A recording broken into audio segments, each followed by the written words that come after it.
Hello, today is day 2 of cookie making.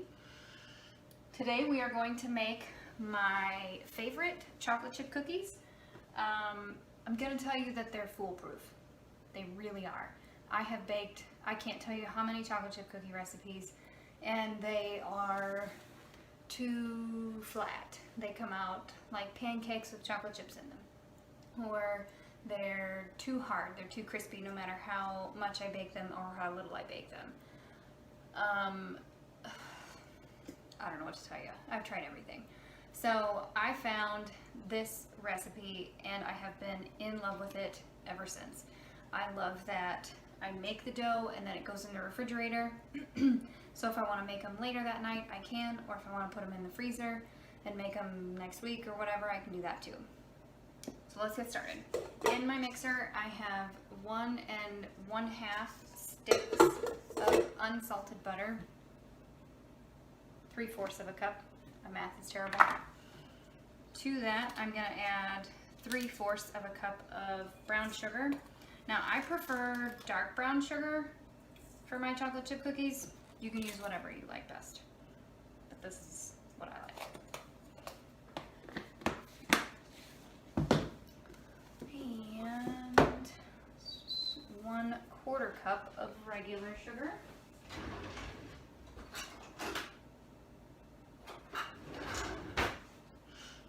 Oh, duh. I just use what's in here. Big dummy. This is 1/8, so 2/8, 1/4. My math skills at work here. And 1 large egg. But before we add the egg, we're going to mix this all up. Make it light and fluffy.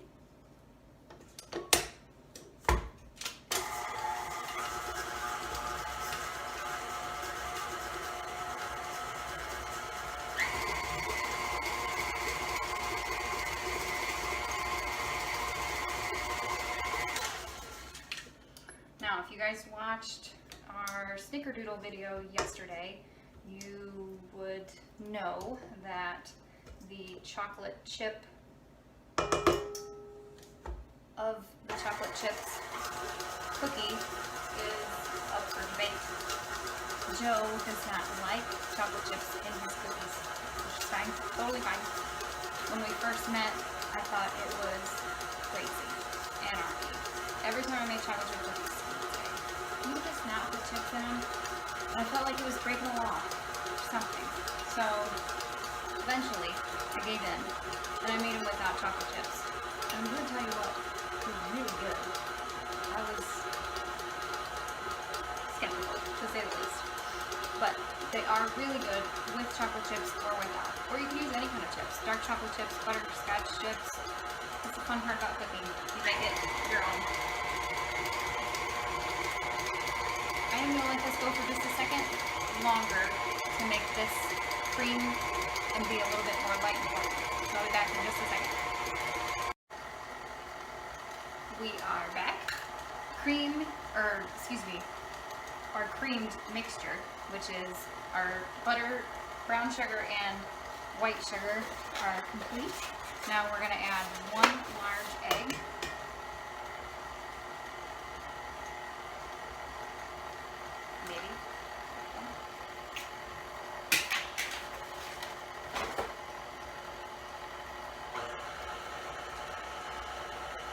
What do we got next? This is the secret weapon for this cookie mix. It's vanilla pudding. Instant vanilla pudding. I don't know what it does. I don't know why it makes them better. I should probably look into that. But it does make all the difference for these cookies.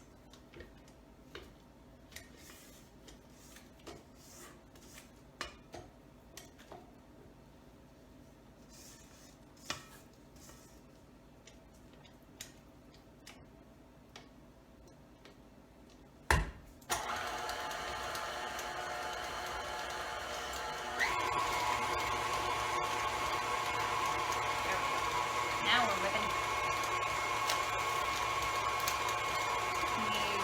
teaspoon of vanilla extract.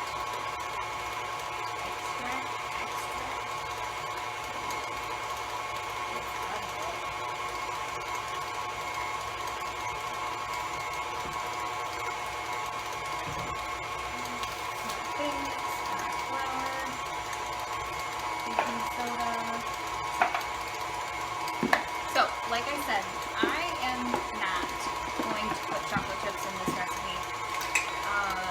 They are Joe's favorite without, so they're basically for him, so we're going to leave them out. So once we've added our egg, we do let this whip up a little bit. It is going to change color. Since we use dark brown sugar, the sugar itself obviously is a darker color. I'll show you guys what that looks like. So it's a little bit more of a light fluffy. That's the texture you're looking for when you start adding the rest of your ingredients. We're going to add our vanilla.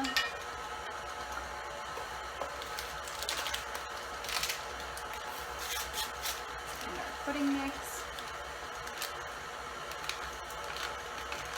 This is just the small bag or the small box of pudding.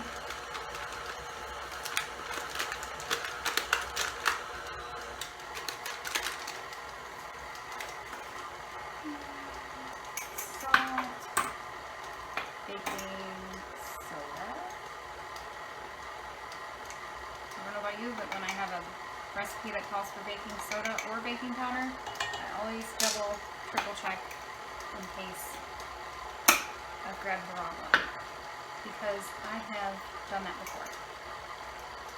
Lastly, before we put in the flour, it doesn't really matter when order you go in for your dry ingredients, but this does call for a pinch of salt, and the recipe says it's optional.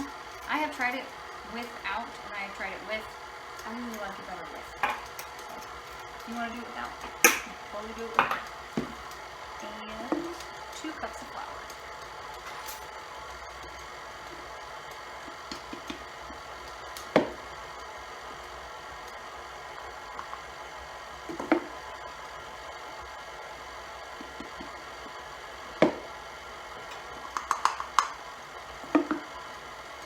Alright, done. So, like I said, since I'm not going to put chips in this is all I really have to do. Just mix this up, and I'm going to scoop it out into balls, and then it's going to go in the fridge. I believe the recipe says for 2 hours. If I make these, I almost never make them the same day. It's just how I am, unfortunately. I don't know what's wrong with me. But you could freeze them just like this too. They come out great if you freeze them. There's no big deal. I'm going to grab my container to put these in and cook these.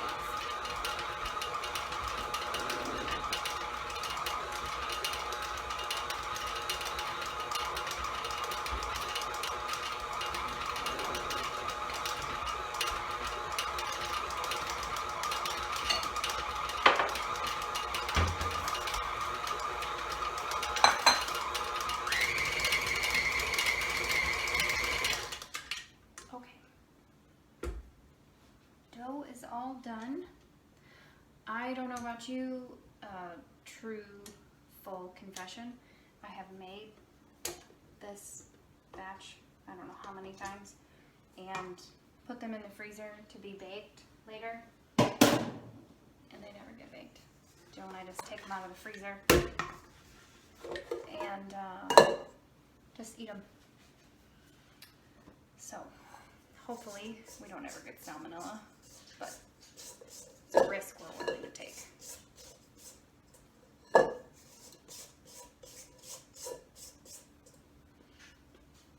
Okay, now the next step is personal preference for me, just because I've made this a bunch of times and this does seem like it's the best way for me. I've bought a box of these little sheets. Is it wax paper? It just says food wrap. Anyway, I got them from Park & Shop back in the deli. So you don't have to get them from Park & Shop. You don't even have to use these at all. But they will stick together and they will stick to the container itself. So this was just kind of nice because you can put them all in there, take them all out, and then they're nice and chilled. So whatever works best for you. I don't even actually roll these into balls. I just plunk them right in there. A lot of favorite things I have about this recipe. They're really low maintenance. Put them into balls. Just put them in here. Turn this up so you guys can see a little better. Once I get one layer on the bottom, I do put a sheet on top of this wax paper stuff so they don't stick.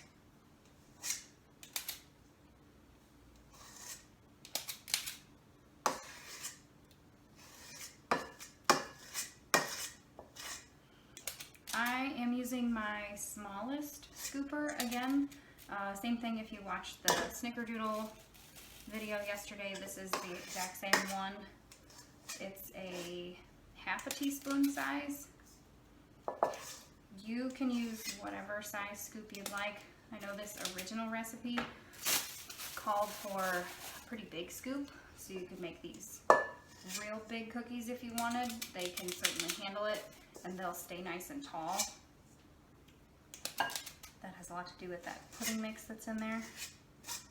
But like I said in the snickerdoodle video, I really like these nice and bite size.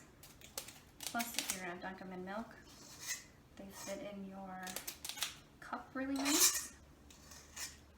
So personal preference as usual, whatever works for you. What's that lady say? That's your business.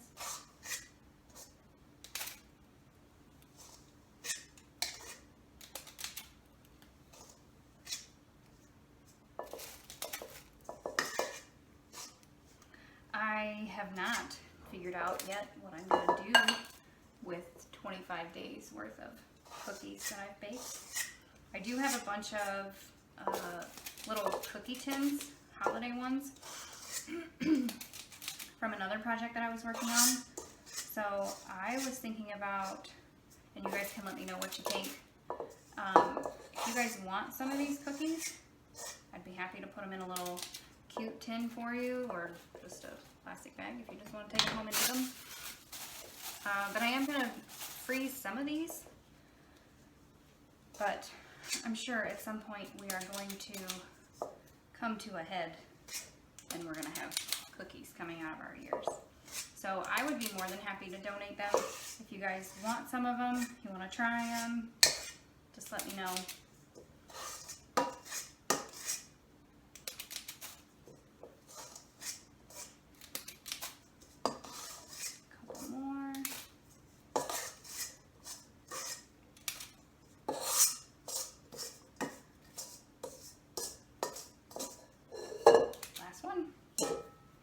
Okay, these are all done.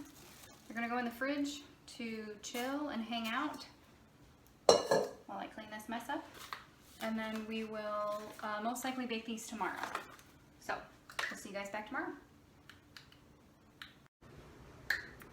Hello, welcome back. Our naked chocolate chip cookies are ready to come out of the oven.